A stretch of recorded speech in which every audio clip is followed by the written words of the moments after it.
Halo, assalamualaikum warahmatullahi wabarakatuh. Kembali lagi di Putri WRA Channel. Kali ini saya mau bagi-bagi tips dan informasi mengenai tagihan listrik di rumah. Kenapa sih kok mahal? Kenapa sih kok naik turun? Naiknya tinggi, turunnya juga nggak terlalu ke bawah. Nah, di sini pertama-tama kita harus download dulu aplikasi dari PLN. Jadi kita download di Play Store, sudah ada ya aplikasinya. Itu bisa untuk di HP Android di semua.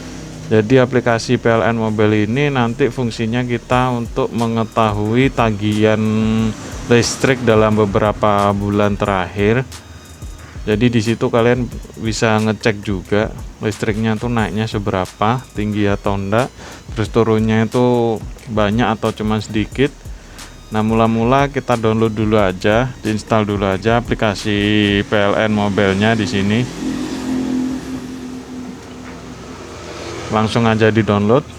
Itu untuk kapasitasnya juga nggak terlalu besar, jadi bisa untuk semua handphone, walaupun RAM yang kecil itu juga bisa di download.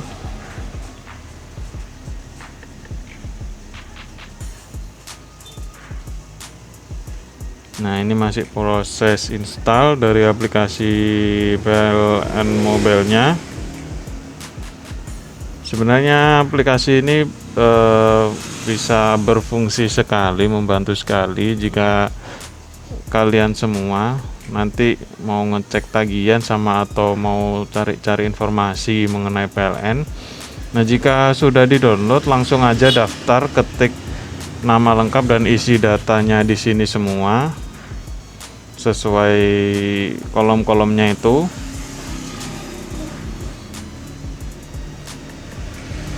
Kalau sudah, nanti langsung diklik dipilih di menu simpan aja.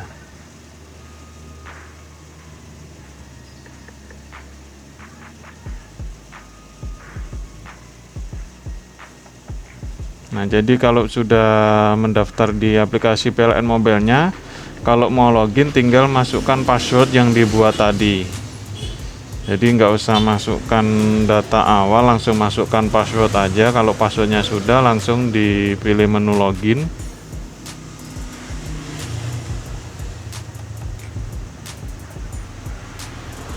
Nah, ini tampilan awal dari aplikasinya tersebut. Jadi ini seperti ini kurang lebih tampilannya. Ada beberapa menu. Jadi di sini juga kalau mau komunikasi dengan PLN juga sudah ada dari 3 macam pilihan. Mau komunikasi tentang apa saja. Nah, ini untuk data di atas itu data diri Anda. Usahakan data diri itu yang didaftarkan itu sesuai dengan data yang ada di kartu PLN-nya. Jadi nomor dan data nama itu sudah sesuai. Nah, ini di menu selanjutnya, di menu permohonan itu ada beberapa menu. Ini nanti bisa dipelajari sendiri, bisa dilihat-lihat. Untuk menu pemasangan baru, menu tambah daya atau migrasi daya, kemudian untuk penerangan sementara itu di sini semuanya sudah dijelaskan. Untuk syarat ketentuannya juga sudah dijelaskan di sini ya. Nanti bisa dibaca-baca aja.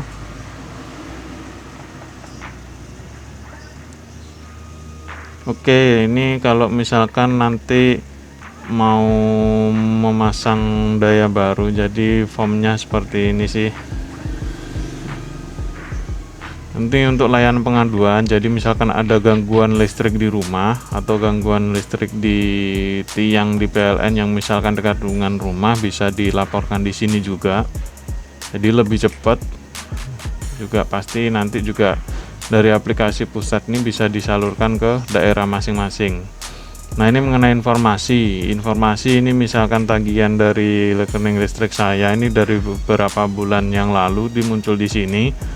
Jadi kenaikannya berapa, pemakaian berapa, tarifnya berapa, dari tanggal pembayaran berapa itu di sini ada semua ya. Jadi bisa dicek kenapa sih naiknya tinggi, turunnya juga sekian. Jadi pemakaian di sini juga ada semua. Nah, ini untuk informasi tarifnya. Nanti kalian bisa klik di informasi tarif. Nah, untuk listrik di PLN sendiri itu tarif golongannya itu macam-macam, banyak. Ada nanti juga ada penjelasannya di sini. Ini untuk pembayaran, kalian bisa lihat di sini. Nah, ini sekilas informasi mengenai aplikasi ya. Untuk yang tarif listrik tadi itu nanti akan saya jelaskan di belakang, ada lebih lengkap lagi tarif-tarifnya. Nah, untuk mengetahui bagaimana listrik itu kok bisa mahal sama murah, itu ada golongannya sendiri-sendiri ya. Jadi kita langsung cek di WPLN aja. Jadi masuk ke WPLN karena di sini informasinya lebih lengkap daripada yang di aplikasi. Pertama kita masuk ke menu dulu, terus kita pilih di menu pelanggan. Nah, di sini muncul seperti ini. Nah, di layanan online kotak kita klik menunya, terus kita pilih di tarif tenaga listrik. Oke, tarif tenaga listrik. Nah, kita scroll ke bawah. Ini saya contohnya buka lewat handphone, jadi lebih mudah, bisa dibuka di mana aja. Nah, ini yang saya jelaskan tadi, golongan tarif itu ada macam-macam: pelayanan sosial, rumah tangga, bisnis, industri, kantor. Nah, ini pertama dari rumah tangga dulu. Kenapa sih listrik rumah tangga itu kok tarifnya berbeda? Terus yang dimaksud listrik rumah tangga itu seperti apa sih? Nah, di sini sudah dijelaskan contohnya. Listrik rumah tangga itu mencakup apa saja. Nanti bisa dibaca, ini ada 6 ketentuannya yang termasuk dalam golongan listrik rumah tangga. Kemudian kita masuk ke pelayanan sosial. Jadi ini juga tarif listriknya ada golongannya sendiri. Khusus tarif listrik kegiatan sosial itu ada sosial murni sama sosial komersial. Jadi ada seperti ini ya, kegiatan sosial murni nanti contohnya seperti rumah sakit, bangunan khusus ibadah, panti sosial, asrama haji, asrama mahasiswa milik pemerintah. Ini asramanya milik pemerintah ya, bukan asrama milik pribadi ya. Pusat pendidikan keagamaan. Nah, terus untuk kegiatan sosial komersial itu ada seperti ini. Menyangkut pelayanan sosial menengah ke atas seperti sekolah, rumah sakit swasta, poliklinik, lembaga riset. Nah, seperti ini contoh-contohnya. Oke, kita kembali lagi.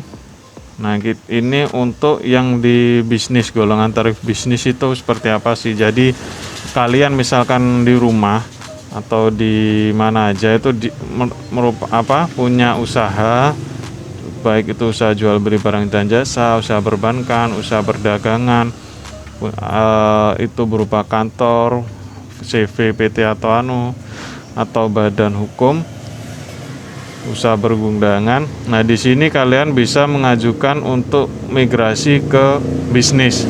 Tentunya nanti juga ada syarat dan ketentuan berlaku dari PLN. Nah, biasanya sih harus punya surat izin usaha ya, baik itu SIUP atau TDP, terus biasanya juga punya NPWP.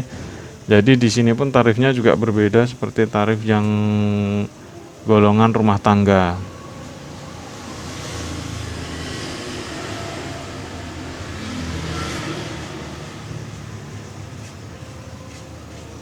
Nah, untuk yang selanjutnya ada tarif industri. Tarif industri nanti juga dibedakan. Untuk industri-industri besar itu biasanya listriknya tarifnya juga beda. Nanti ada penjelasan tarif-tarifnya di akhir slide ini.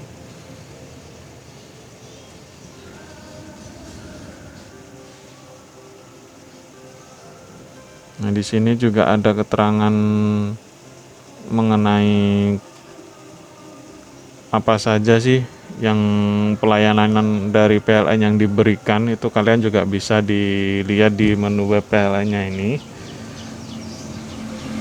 Untuk golongan tarif ini kantor pemerintah dan penerangan jalan umum, ini nanti juga ada sendiri. Penerangan jalan umum itu biasanya dikoordinasi, misalkan di jalan ya nanti ada koordinasinya dari dinas terkait. Nah, ini untuk traksi itu biasanya dia dari kereta api ya, kereta KRL itu nanti tarifnya juga ada sendiri untuk pemakaian listriknya.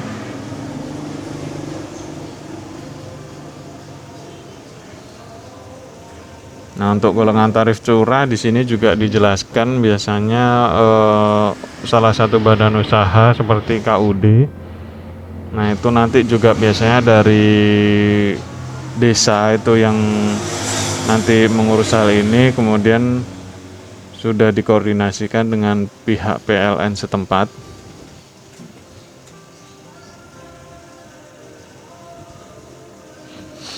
Nah, jadi kalian perlu tahu ya, rumah tangga tuh banyak sekali macam-macam tarifnya. Jadi kalian kok ada yang bilang kok tarifnya mahal murah. Nah, di sini ini ada prabayar, pasca bayar, dari daya berapa aja di sini sudah ada semua. Kemudian dari golongan bisnis di sini juga sudah ada, dari beberapa daya tarifnya berapa. Di sini sudah dijelaskan semua. Jadi kok kalian kadang mikir, oh, di rumah saya kok tarif listriknya mahal sekali ya. Nah, di situ pasti ada ketentuannya dayanya. Terus kalian juga bisa kira-kira hitung sendiri dengan pemakaian meteran sekian, terus nanti harga per kWh-nya sekian, nanti bisa dihitung sendiri. Jadi banyak sekali orang yang mengeluhkan mungkin pas ada masa pandemi seperti ini kok listriknya naik. Nah, berarti ada pemakaian yang lebih dari bulan-bulan sebelumnya. Nah, itu bisa dicek di sini tarifnya. Ini sudah lengkap semua. Jadi nggak ada perdebatan lagi mengenai daya tarif, atau kalian merasa memang dayanya terlalu tinggi mau migrasi ke daya yang rendah, itu bisa menghubungi PLN setempat. Jadi di sini semua sudah dijelaskan. Nah, oke, tadi sudah saya jelaskan kenapa sih kok tarifnya mahal, tarifnya naik. Jadi solusinya seperti itu, bisa dicek di websitenya. Nah, terima kasih sudah menyaksikan video ini, dan saran saya sih gunakan listrik sehemat mungkin nanti demi generasi anak cucu kita nanti. Oke, terima kasih. Wassalamualaikum warahmatullahi wabarakatuh.